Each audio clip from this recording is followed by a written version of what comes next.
to, I think he had asked me to reflect a little bit about my current research interests and what I do, but also how I got there. So I wanted to put up this kind of strange title for what I'm going to say, which is that leatherback turtles took me to Oz, and I'll explain what Oz is. But I got started as a population geneticist many, many years ago, studying leatherback turtles. So the entry into the ocean came actually via the coast. When I graduated from college, I went down to work for Fish and Wildlife Service in the Virgin Islands, and I was running an endangered species management program.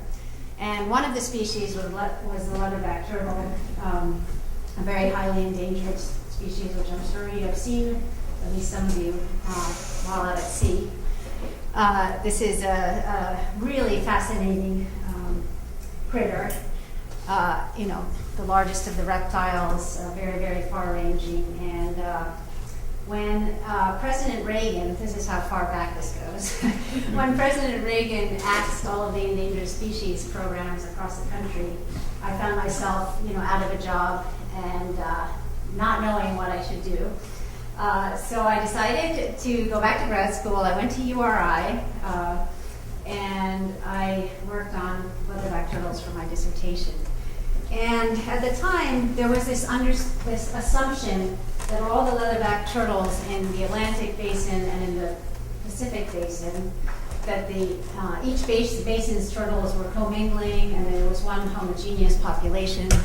Well, that's very blurry. That was meant to be a picture of the Earth, just to show that, in fact, what happens with these turtles is that they have to nest in the tropics, as all sea turtles do.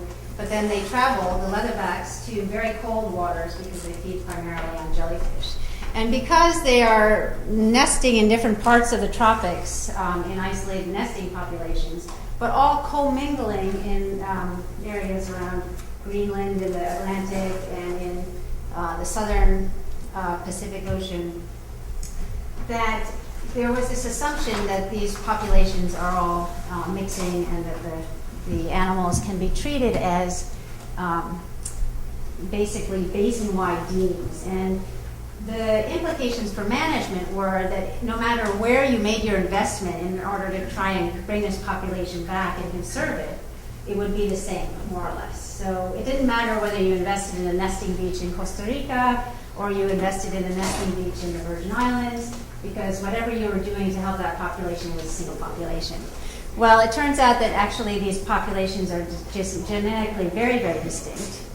And so if you're trying to conserve all of the Atlantic population or all of the Pacific population or in fact the global population, it means that you have to make your investments in different deans of that larger population, so different places. And so I went back to grad school, I worked on turtles, and really the genetic information was just one kind of one puzzle piece in the greater mystery of how to bring this turtle back from the brink of extinction and actually help conserve it. So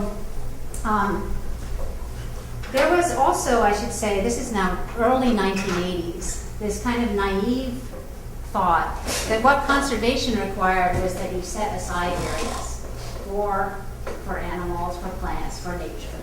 And that humans could live in one part of the biosphere and nature could live in another part of the biosphere and all would be well and good. But what do you do with a species like a leatherback turtle, which nests in the tropics, goes as far as the Arctic Circle or down to the Southern Ocean, and encounters all kinds of threats all along the way? Loss of nesting beaches, getting caught in long lines or giant drift nets, encountering plastic bags during its migrations to the north, and so forth. So the idea that you could somehow establish a nature reserve for leatherback turtles was not very solid an idea, not very an effective way to do conservation. So we could preserve the nesting beaches where these turtles nest. We could identify feeding areas where they might need to be protected. But we really needed to go beyond this kind of paradigm of protected areas where we keep people out and keep nature in. You can't keep leatherbacks, confined to a certain place. So this kind of idea of protected areas is really of limited utility with highly migratory ocean species, like many of the ocean species are. The other thing that was going on is that increasingly we were talking less about conservation, as Stephen Olson said, who is, by the way, one of my mentors, and from whom I learned an awful lot when I was in URI. It was increasingly about accommodating human needs and about conservation and development together, as opposed to this kind of paradigm of nature here, humans here, and everything will be fine. So it was the times, really. It wasn't so much an awakening on my part, but it was the times were changing. And so we moved kind of from this model of protected areas, marine protected areas, and trying to grab small chunks of what we could of nature, and moved more towards a kind of more integrated way of looking at protecting nature. And one of the models that emerged in the mid-'80s was this idea of biosphere reserves. It's a UNESCO program in which it's basically a planning model for you identify critical areas that need to be strictly protected as core areas. But then around those core areas are managed areas where you can look at different threats to the ecosystems or the particular species you're interested in, and develop management regimes that will prevent the cores from degrading, essentially, what that is all about. And also, we're thinking about corridors linking up core areas. So, and then all this encompassed by these big areas of cooperation.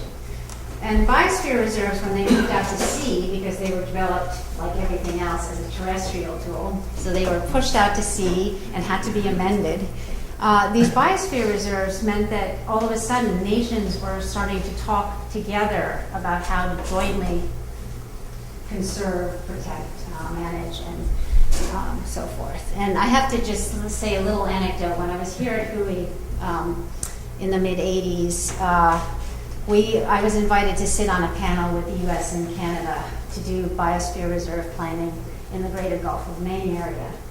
And it was just on the tail of the decision in which the US lost part of the Georges Bank to Canada. There was a transboundary dispute where the boundary goes between US and Canada. You probably all know this, you studied it probably. At the time, the US really wanted all of Georges Bank, and that's how the line was drawn. And they kept drawing that line that way, and making sure that all of Georges Bank and all the scallops, and at the time they were still cod, were ours. And they took it to the International Court of Justice. Canada won the decision, so the line got moved down, and the northern part of Georges Bank got given to Canada. This really stung the US. They got very angry. But Canada was very conciliatory. They were in a good position to be conciliatory, I guess. And they said, why don't we think about joint management? Why don't we think about some bilateral biosphere reserves, and let's get going on this. So we sat on a panel and we put forward some proposals for transboundary reserves, including one that spanned all of the Georges Bank and up to Browns Bank. And it was a very interesting experience because at the time we were proposing dynamic core areas that moved around with the scallops, because this is, as you know, a very highly dynamic system, and we felt that fixed critical areas or core areas would not serve this ecosystem well. And it was a time, it was an idea that was before its time. We went to this kind of panel for biosphere reserves, presented this idea, and basically got laughed out of the room. So this was now 30 some odd years ago. Now it's interesting because conservation is circling back to this idea of actually you don't have to have these protections fixed in space, that you can actually think about dynamic protected areas as part of a wider matrix of management and protection. And I'll get to that in a minute. So the other thing that was happening in the mid-'80s and then onward, and now has really picked up steam, I think, is this idea that nature, it has value in and of its own right. So there are all these ethical reasons to conserve nature, to protect nature, and so forth. But that really doesn't have traction in all audiences, in all communities. So articulating the things that nature does for humans very, very clearly is a way to engage people that might not be conservation oriented, put it that way. So we can think about the different ways that oceans and coasts provide benefits to humans and actually put economic and other kinds of values on those benefits. And so that's something that I do for Forest Trends now. I run a program in Marine Ecosystem Services, and we look for innovative financing mechanisms that allow us to basically market the conservation of these habitats, these systems, as a way to bolster business investment, as a way to secure national economies and so forth. So making the business case for protecting nature because of what it provides for humans. A lot of the thinking around marine ecosystem services, for me anyway, came out of my work with the Millennium ecosystem assessment. I just want to mention this because now this is ancient history, but back in the early 2000s, we started working, for about 1,300 scientists from institutions all around the world, looking at all of the ecosystems on the planet, marine, terrestrial, even urban ecosystems and agricultural systems, trying to assess their condition and figuring out the links between ecosystems and human well-being, and trying to make some predictions about what was going to happen in the future with these ecosystems. And we were looking at across a wide range of ecosystem services, including the things that we used to call goods, food, fuel, and so forth, materials. And then things like regulating services, nutrient provisioning and flood control and that kind of thing, and maintaining the planet in climate balance and so forth. This thing was set up, so there was one big giant global assessment, and then there were a bunch of small sub-global assessments that were kind of like little vignettes that could say something about either what had happened in the past or make very firm predictions about what was going to happen with ecosystem services into the future. And the key findings from this are kind of sobering. I don't know if any of you have had exposure to the Millennium Ecosystem Assessment.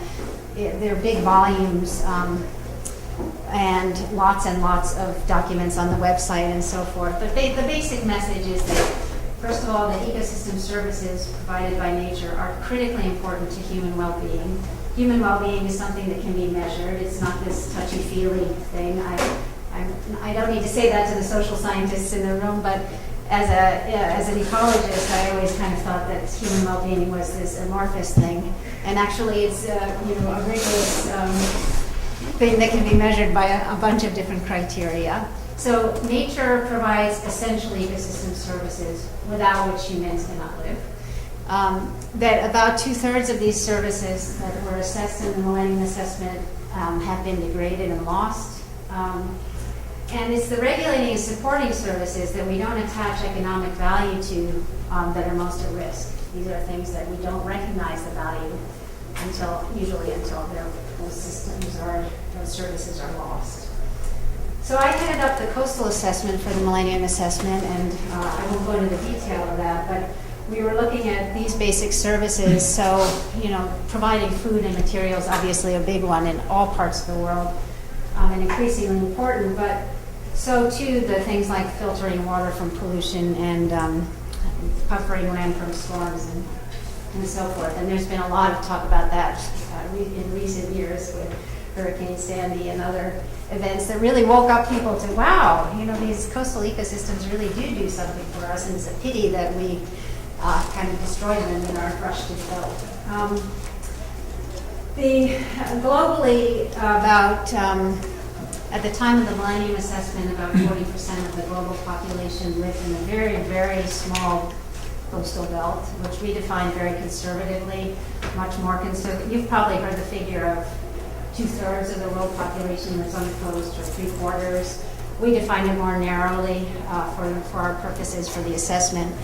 So about 40% of the population lives on the coast, but that coast is only 5% of the world's inhabitable land area. So a huge amount of population pressure, and this is the area where population doubling rates are the highest. So more and more and more pressures every year. What this means is that conservation really can't just be about putting nature over there and allowing humans to live over here. The conservation is really about maintaining human well-being by maintaining nature and accommodating human needs as well as accommodating nature. So it's not rocket science. It's not something that we should have known many, many decades ago, but it took us a long time to get to this point where we're really understanding that nature and humans are, inexorably linked, and that human well-being is directly related to the condition of these ecosystems. This is something from a UNEP manual on ecosystem-based management, which I was happy to work on because it was an attempt to talk about ecosystem-based management and marine management in a language that decision makers can understand, which is a language that is relatively simplistic. But it really forced us to think about, well, how do we communicate these ideas of the connections, not only between, for instance, land and freshwater use and coastal and marine ecosystems and the services they provide, but also the connections between the condition of the coastal and marine areas and human well-being. I don't know if you can see this, but I'm happy to give you all the document if you want to look at some of these diagrams and see how we try to communicate. So anyway, so we're finally realizing that this is as much about how we accommodate human needs as it is about kind of setting aside protected areas for creatures or identifying creatures that need to be conserved. So what do we do with this knowledge, the fact that we want to conserve nature and accommodate human needs? Well, one of the new emerging arenas is marine spatial planning, MSP. Sorry, I lived in Washington for 20 years, so I have to put up a lot of acronyms. Sorry, MSP is marine spatial planning. It's a way to try and integrate management of a lot of different kinds of sectors. So integrate shipping with fisheries management, with the siting of offshore renewable energy, tourism, artisanal fisheries, and recreation uses, and so forth, all into one thing. The other thing that is necessary, so marine spatial planning is one area, and that's where a lot of attention is focused right now in the marine policy arena, on how to do this right, what scale to do the planning, how to actually not just plan, but actually implement and make things efficient and effective in management. Another kind of related piece is this integrating coastal management with marine management, because honestly, these communities have been very segregated over the last century. And even today, it's not so much the case here, thankfully, because of Rhode Island and Massachusetts being very progressive states, also California, now Oregon. There's a lot of good integration that's happening. But in most parts of this country and in most parts of the world, there's still separate communities, the coastal people focusing in on the land and what's going on land, the marine people standing on the shoreline looking out to sea and only worrying about that. The watershed management people, they're in their own camp and doing their own thing. So integrating all of this stuff is really important. And then finally, I'm going to end here just by telling you, when I said leatherbacks took me to Oz, by Oz I meant ocean zoning. And and ocean zoning is something that I'm working on a lot, and many, many colleagues around the world. It's one component of kind of ecosystem-based management.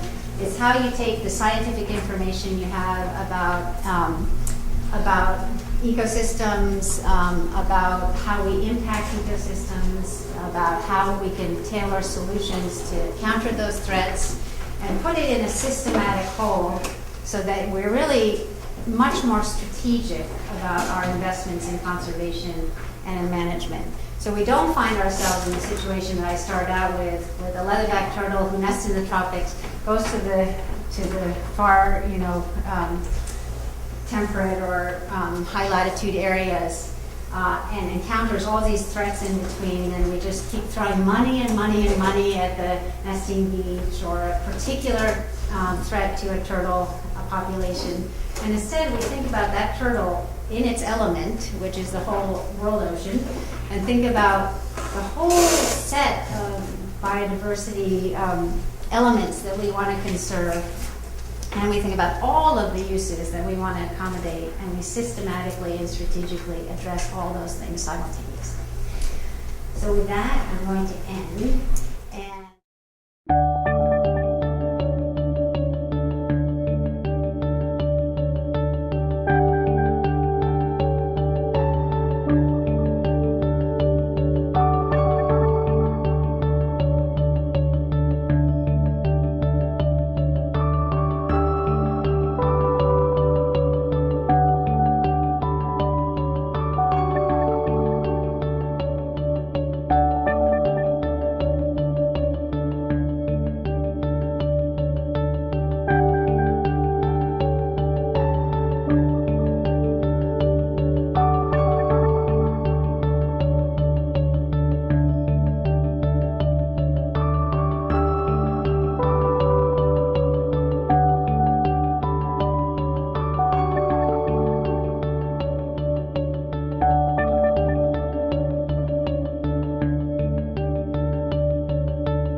what I love about this program is that we look at all aspects of an island nation, its people, its politics, its economics, but also the history that led to and provided the context for the experience today. There's definitely an important scientific and environmental studies component to this program, but strongly rooted in understanding the origins and the historical context of any of these problems. This is a course that is useful to students in every discipline. We certainly get a lot of students that are interested in environmental studies, but this is a great course for people that are interested in all of the social science and humanities disciplines. I can't name another region of the globe that has the issues that we deal with today so concentrated into a single area as you find in the Caribbean. So I think it's a terrific place to ponder global issues. Built into the program is a significant amount of time spent in a variety of different port stops. What you can learn in a book, or what you can learn by, browsing the web, you can only learn so much about an area. But then what we do is during the C component is we ask them to follow up those questions during the port stop visits and get their own first-hand accounts of these particular problems. They're covering issues of conservation and fisheries management and how island nations respond to climate change. So we've had students that have looked at the impact of sugar, both environmentally, economically, socially, culturally. We've had people that have looked at the management of water resources. Tourism is a huge issue that students look at in the Caribbean. Spend a lot of time talking about the difference between being a tourist and being an informed traveler. We want to go to these places having some knowledge about what happens there and what things have happened in the past that have had an impact on that.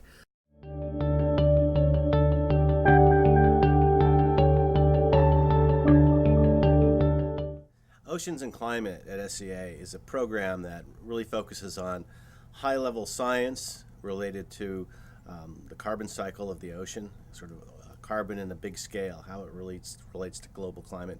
But it also connects up to fundamental issues of policy. Here at S.E.A. we care deeply about the future of the world's oceans, and there's not a single bigger topic than global climate change. The equatorial Pacific in particular is a really interesting area. Almost all of the ways in which the ocean interacts with carbon dioxide in the atmosphere, all of those processes are present there. It's a great laboratory to learn about those processes. There are a smattering of tiny little islands with small populations of people, and these are places that are hugely vulnerable to the global climate changes. And so this is a real issue that these people are living and breathing even more urgently than we are here. What we're going to do for you is first of all give you a lot of information to equip you to understand the problem. But then very quickly say, hey, you can identify with that information, go and find a problem that you want to study. We're there as your allies and to help you in every step of the way. But by the time you come at the other end of it, I think you really are equipped with a pretty unique skill set on how to conduct research, laboratory skills in writing, in presentation, in communication. So it's a very powerful package, and a lot of our students, use that as a way to launch into, careers or further studies. It's a great program for scientists who are interested in science, but really care and want to understand the world.